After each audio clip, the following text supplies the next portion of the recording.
Several islands hunkered on the distant horizon, including the one I briefly thought was Catalina from back home. Little clouds dotted the sky above them, and the scene was all sorts of peaceful. Except for the hordes of dinosaurs lurking in the jungle. "Why didn't you tell me the ocean would be here?"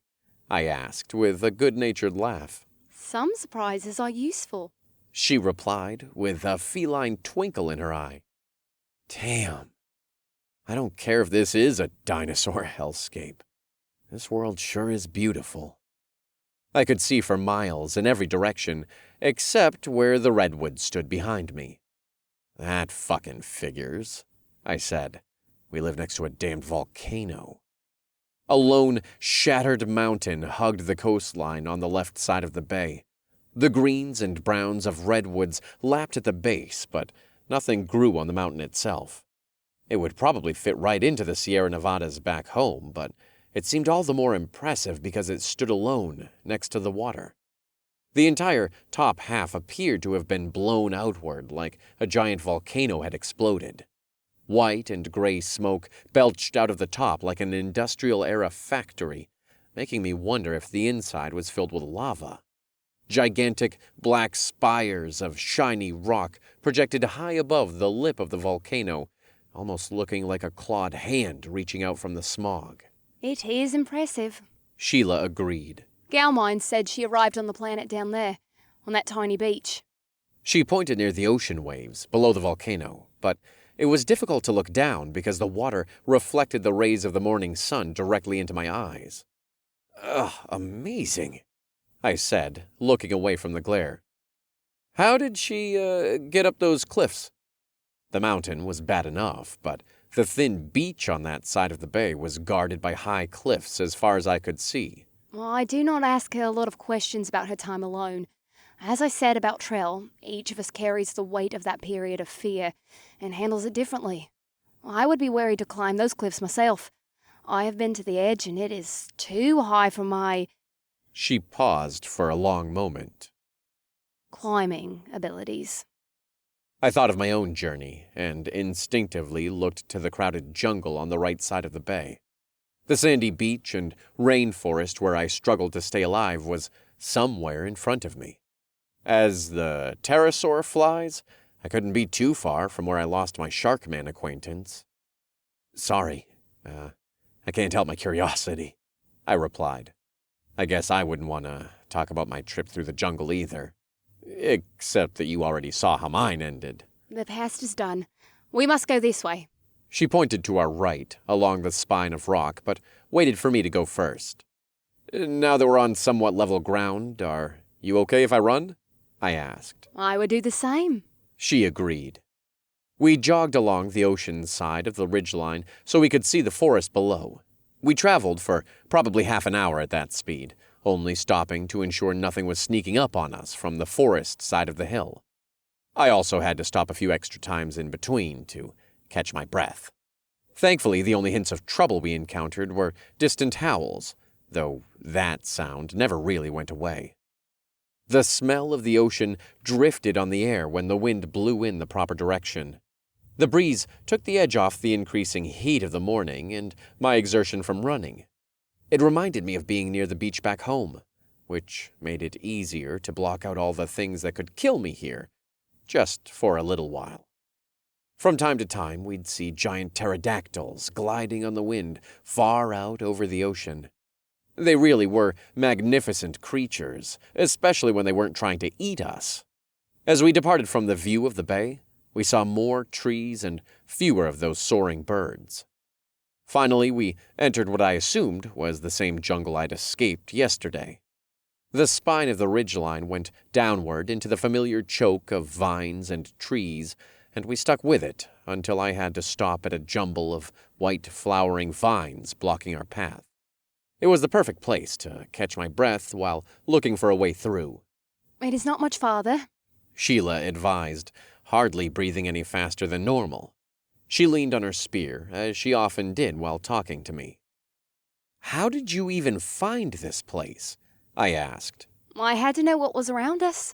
I have traveled from far up the beach," Sheila said while pointing her thumb back over her shoulder. So, getting a feel for the area near the cave has been an interest of mine. How much have you explored? From the cave, I know the grove of tall redwood trees sits in a broad valley with a stream down the middle. I consider that the north side of our territory. The volcano of cracked rock by the ocean is to the east. Beyond that is the coastline I walked to get here. She then pointed to the rainforest to her left. And this jungle runs to the west. Well, I do not know how far it goes. And to the south? I asked. Oceans and islands. I have not explored, of course, but perhaps one day we will have time to build a boat. Sheila said matter-of-factly. Maybe there are people out there. Or resources we can harvest, who knows? I said, while thinking about that future voyage. I could barely see beyond my empty stomach and parched lips to consider building a boat, but I fantasize a bit about sailing on the water. I stood there and thought for a minute while my heart rate decreased. Let's keep going, I said to end the brief delay. I picked my way through the white flowering vines until it was clear enough to resume our jog. My sore muscles complained about every step for most of our trip, but the morning's sharp pain was now more of a dull annoyance as my muscles got used to the activity. My uniform didn't help either, as the sweat-drenched long pants stuck to my legs or became caught in vines and brambles. When I got back to the cave, I was seriously going to look at cutting shorts out of them to make running a whole lot cooler and easier. In 10 minutes, we were deep in the thick of the jungle, and I recalled those first few hours of meeting bloodthirsty raptors and running for my life. I almost hoped to see Kelg or Heracula emerge from the vines and clogged undergrowth. Each would claim I'd fallen into some hilarious practical joke, and soon I'd be on my way home. However, the useless fantasizing didn't last long. I now accepted my current situation and this world for what it was. In fact, getting my head straight was one of my biggest victories so far. Reliving the landing reminded me how lucky I was to fall into the laps of 3 beautiful women. And I couldn't overlook I was already back in the same jungle, armed and a little less afraid. The shark man might even say I was dangerous now. That made me smile for a moment. I was glad to have known him, even for those few minutes. The lake is just up ahead, Sheila said after running for a little while longer. I will lead for a couple of minutes so I can show you where we need to go, okay? I'll be right behind you, I said. I was proud that I'd gotten us there, but this was one of those times when experience trumped everything else, including my ego. She was a regular at the lake and made killing a giant croc look easy. Those are the places we must avoid, she cautioned when we tore through vines and walked around flat areas, which reeked of urine. I suspect they are mating areas. We do not want to smell of animal pheromones. I thought of Galmine's dizzying scent and could imagine the consequences of being that enticing to a dinosaur. She eventually brought us to a familiar-looking 10-foot cliff. We walked along the edge for about 75 feet before reaching a little waterfall spilling over into the jungle below us. That's when I recognized it was the same creek I'd used to guide me up and out of the lower part of the jungle. Just before I dunked my head in the lake and almost had it taken off by the giant croc. There is the body of the crocodile, Sheila said, as if reading my thoughts. We were now on the opposite shore of the little lake, but the corpse of the huge monster was impossible to miss. It remained where she'd struck it dead at the edge of the water. However, it did look as if it had been visited by the steak knife salesman. Something big had come along and turned it over so its belly faced the sky. Then the scavenger must have sliced the dead croc's stomach wide open and made it into a serving dish. Blood and bones were splashed randomly all over the muddy bank. In spite of having been gutted, some meat must have been left on the bones because small, dog-sized dinosaurs nosed through the carcass. They were miniature versions of the green-feathered raptors I knew so well, but their feathers were almost all black. Sheila guided us through some tall marsh grasses on our side of the lake so the little black dinos couldn't see us. I was sort of sad to see the body being picked apart, but obviously I was Stoked it wasn't me lying over there. I glanced ahead to Sheila's athletic frame, thankful she saved me from that horrible fate. She'd given me a second chance at this world. We walked for a few minutes before I realized the lake was much larger than I remembered. The small pond where the crocodile and I met was one cove of a much larger body of water. Now that I was safely on the shore and not dying of dehydration, I saw the lake beyond. Sheila guided us along the confusing bends of the jungle shoreline until we arrived at a thin slice of water about 20 feet wide. We can be somewhat safe here, she said as she crouched near the water. About 50 feet away, there was a narrow passage leading to the main lake. That constriction made our little cove very private from the open water side, and I glanced around us to ensure there were no animals. The dense jungle pressed in from all sides, giving us a bit of privacy on the shore, and I figured that a dino would have to stumble through the trees before it would see us. The undergrowth stopped a few feet before it met the water, giving us a way to walk around the cove. I stood next to Sheila on the red clay shore and poked my spear in the water several times. When I was satisfied no crocs were hiding, I got down on my knees and dipped my hat. It had too many seams to hold water for very long, but it was still better than using my hands. And I sure as hell wasn't ready to stick my face in. I yanked it out, took a quick drink, and poured the rest on my head. "Oh, I'm in heaven," I said while trying to forget that I was in a sick amusement park world called Dinosaur Land.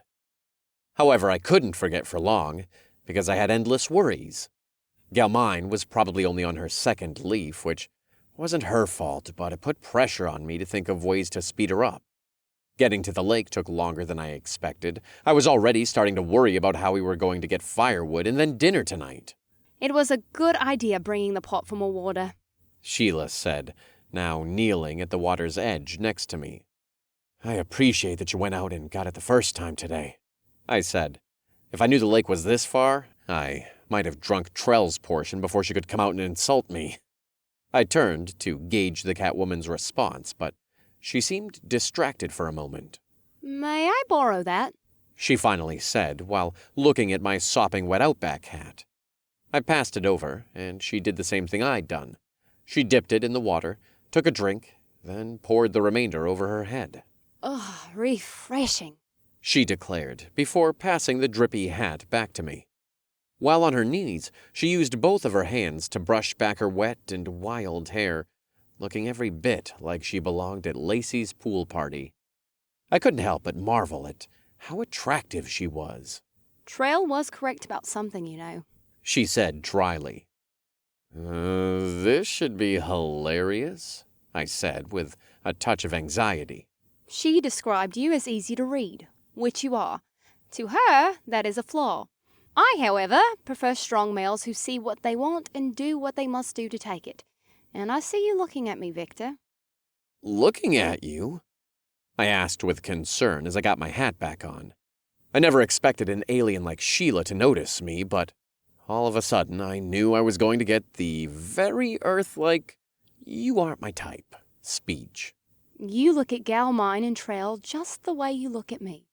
I know why you do it," she said in an even tone. My heartbeat was an untamed Mustang while I waited for her to keep talking. "You desire sexual fulfillment," she said in a sympathetic tone. "It is in your eyes when you look at each of us. Trail, for instance, confuses and excites you. I do not know why she behaves that way around you. Galmine, however, hides nothing," she continued. "While we have known you only a short time, you have shown yourself to be honourable and kind. That is enough for her to want to know you better. I believe you would find her most receptive to your desires." I considered what Galmine said in my ear last night and wondered if the two women talked about it before I woke up. I rubbed my head and peered into the water, hoping the next words out of her mouth would be what I wanted to hear. Sure, Galmine's curves were hot beyond words, and Trell was, well, gorgeous and deadly in one convenient package. But Sheila was a health magazine cover physical trainer kind of sexy that was well beyond my wildest fantasies back home. Just listening to the all-business warrior woman talk about sex while we were in a danger-filled jungle was making my heart race. As for me, while I appreciate your interest in my body, I cannot act on such attraction because I am married. Oh. Okay. I quickly said, even though my chest was saying, well, fuck. Well, I am glad you understand. Sheila didn't look at me. Instead, she got busy filling the pot with water, then she stood up and carried it away like nothing had just happened. I was left with my thoughts as the water rippled across the surface of the pond. By the time the ripples were gone, I'd taken comfort that her being married was a pretty good reason to reject me. I would respect her values and keep my head up high. And she did mention gal mine had an interest in me. That was a walk-off home run in itself, but I couldn't even think about it until I was safe back in the cave. All right, let's get some breakfast, I said as I got to my feet. It bugged me that we had to get into the water to jab a spear at the fish. Fishing with hand grenades would be more appropriate for this world. Perhaps with a little time we could make a fishing pole, string together a net, or figure out how to create one of those fish basket things I'd seen on those survival shows. Could a bow and arrow be used for fishing? Anything but stepping into the same water with prehistoric crocodiles. Thankfully, the water was shallow enough we could see the shapes of fish pretty easily and confirm there were no big predators in our cozy cove. I'll stand over there and we'll work toward each other, Sheila said as she walked down the shore a little way. She went waist deep into the water with a small splashing sound that didn't seem to startle any of the fish. I did my best to be equally stealthy and got about the same depth in the warm water, but had to move a few steps in her direction to get out of the shallows. When we were both in position, I gave her a thumbs up, and she pointed down to let me know she was ready. She held her spear in a cocked throwing position, and then froze like a statue. I mirrored her and watched the bottom for movement. Our statuesque fishing stance dragged on to minutes as we were waiting for one of the fishes to swim near us. Across the lake, a mixed herd of duck-billed, human-sized dinosaurs tugged at leaves, rolled in the mud, and warily poked their heads in the water. Another group of elephant-sized dinos with funny-shaped tubular crests splashed at the water's edge like kids at the beach. They were at least 200 yards away, so I didn't think they could see us, but I stayed alert just in case. I finally saw movement below me. A big, fat fish flashed its reflective scales under the sunlight, and I got a good look at it. Then I jabbed my spear into the 3-foot-deep water and aimed for that shimmer. Holy shit! I hit something! I said, almost at a shout. I pulled up a dinner plate-sized, light-colored fish that had huge teeth. My first impression was that I'd caught a piranha, and I almost dashed out of the water. Didn't they travel in schools? Was I being surrounded by others? Would they be drawn by the blood of their own kind? Are these what's in the lake? I asked while pushing back the irrational fear. We'd been fine the whole time, and Sheila said nothing about flesh-eating fish. Yes, they are common. There are some reddish-striped fish that I've caught also, but those are more common in our little stream, she replied. Do they all have teeth like this? The fish I held had a mouth full of razors, a lot like Heracula's knife-like set. As daunting as the teeth were, the rest of the fish was pretty ordinary.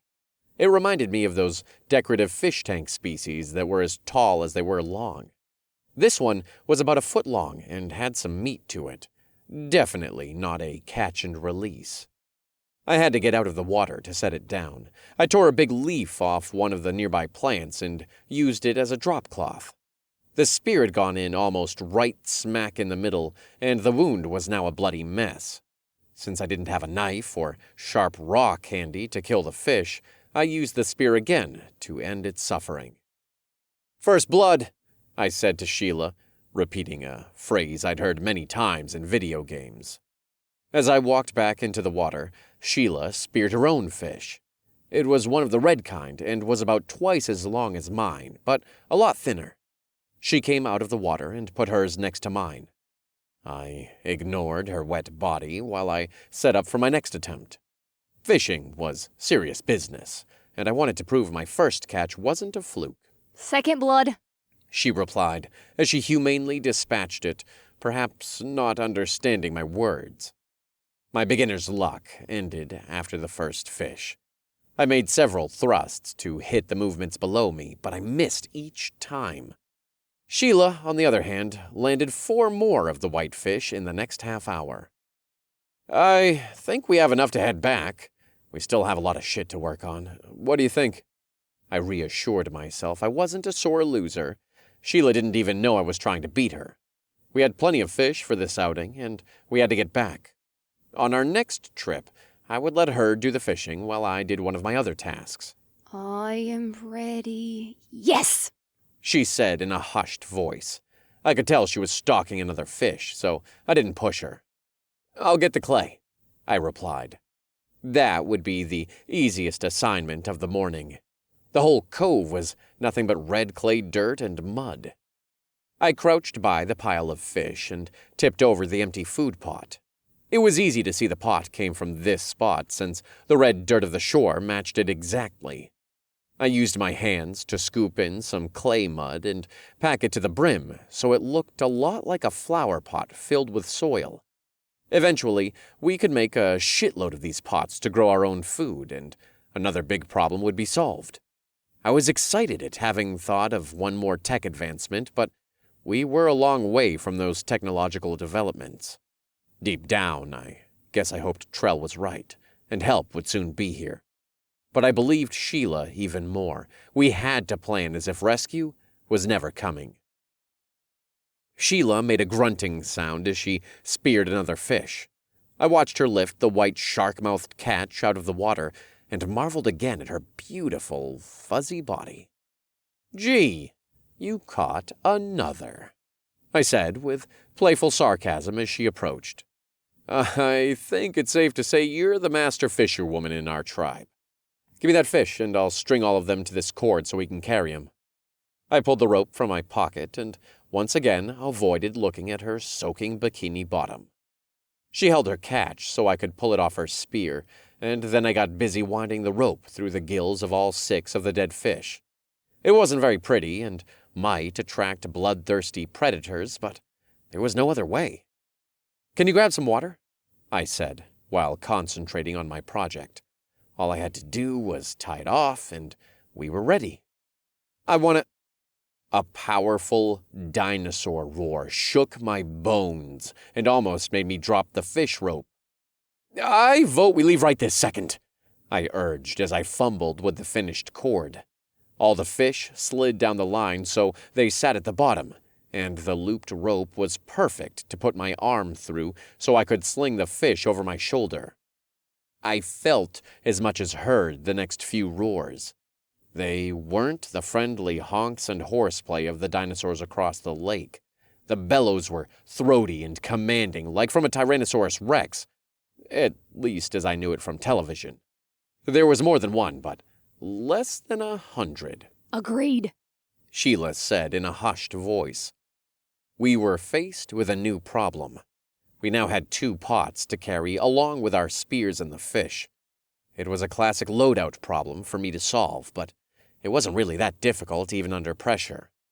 I'll carry both pots, I said to Sheila as she lifted the full water pot up from the bank.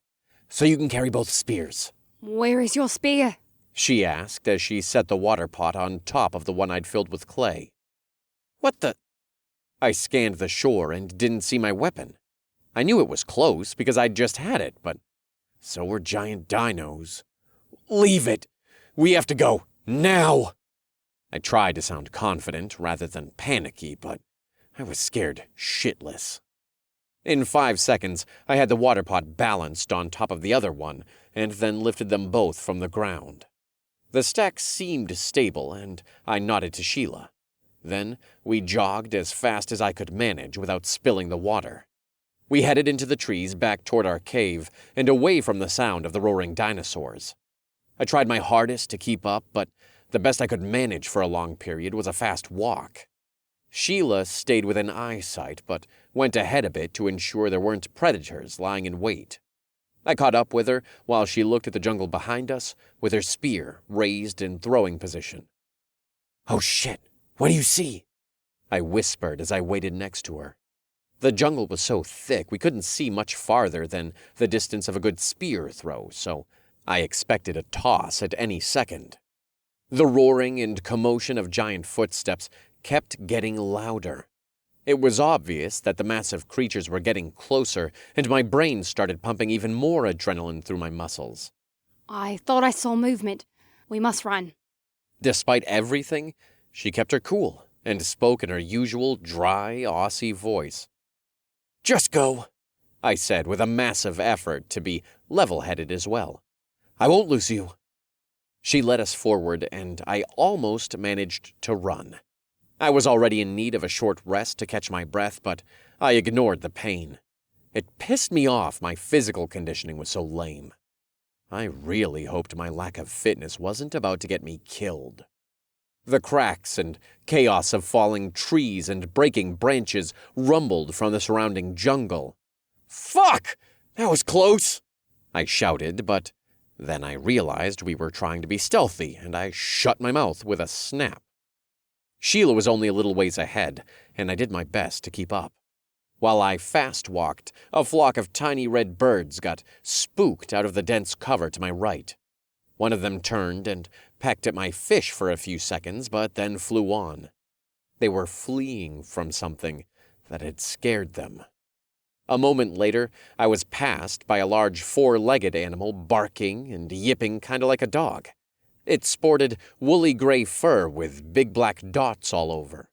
Its whip-like tail clipped my right knee as it shot by, though it didn't even give me a sideways glance before it hopped over a downed tree and disappeared. We must hurry, Sheila said, with more desperation in her voice than in her previous instructions. There is an apex predator coming. Be prepared to drop the pots and run if you need to. Fuck. She didn't have to tell me to run, but I didn't want to drop anything we'd worked for. We'd just have to come back for it or make replacements, which would put us even further behind schedule. Say no more, I replied in a determined voice. She nodded grimly and led us into the vines and undergrowth of the jungle. I fast-walked a short ways and ran into her at the edge of a large creek. This is the stream that goes through our redwood forest, Victor. This way. She pointed upstream and led the way ahead of me again. A long, primal rumble from close behind almost made me jump out of my boots. I thought about dumping all my shit, but I resolved to hold on to it until the last second. I pushed myself and jogged behind Sheila on what looked like a game trail next to the stream. We hadn't gone far on the path when a small tree fell over a few yards to my right. An honest-to-God triceratops plowed it over and ran almost right into me. Oh shit, run, Sheila! I yelled as I skidded to a halt before it hit me. It was as big as a Mack truck and sported two long horns above its eyes and a shorter one on its nose. The giant crest behind its head was colored red and orange, like plumage behind a peacock. I wasn't sure it even saw me, but it did see the stream. A moment before he squashed me, the trike turned on the game trail and lumbered on all fours behind Sheila. I got moving again just as another dino bolted out of the undergrowth. It looked like a small ostrich with black feathers and a long black neck. The head was distinctly lizard-like and hung low to the ground as its gangly pair of legs pumped hard to vacate the jungle. It missed me by a few feet and shot out into the stream without the slightest effort to slow down. I didn't watch it long, but it crossed the water and disappeared into the leaves on the far bank. Sheila and I followed the game trail for a few more minutes. Spooked wildlife ran, flew, and hopped in the dense jungle all around us. Most were smaller lizards, birds and rodents instead of proper dinosaurs. The exceptions were the growing number of trikes running by. The sounds of pursuit chased all of us along the stream and toward the redwood forest. These animals know what's coming, she said when I caught up to her next to a small sequoia. A gut-shattering roar followed her words, and several similar yells answered from the edge of the jungle. I associated the sounds with dinosaurs fighting each other, and the screams and counter-screams were deafening. More of the trikes came running out of the thicker jungle like they'd been kicked into overdrive. Shit, watch out! I shouted. We both scrambled to the backside of our tree as several trikes ran by. Some of them turned their horns in our direction as if to dare us to try to stop them. The grim sounds of battle probably meant some of their number were getting left behind. We should follow him, I suggested when my breathing allowed. Safety in numbers? I added as I fumbled with the pots to get them to line up. I will go first, Sheila replied. She pushed off from the tree after she looked toward the thunderous commotion behind us. I looked back there too, but only saw green foliage. The fight seemed to be just beyond what we could see through the leaves, but that was very close, and the vibration of the bellows rattled my ribs. Fuck, fuck, fuck, I repeated as I got moving again. I had the distinct impression I was the last zebra in the herd, and the lion was hiding behind the thin curtain of green leaves. My legs were going numb with terror, but I still pushed them to run faster. Another series of howls ripped through the forest behind me, but they soon became a painful-sounding screech and wail. The noise somehow caused my heart to beat in triple time, and every agonizing breath I sucked into my lungs seemed to echo in my ears. I made it to a full run for a minute or so before I figured I wasn't going to be grabbed from behind and dragged to my death.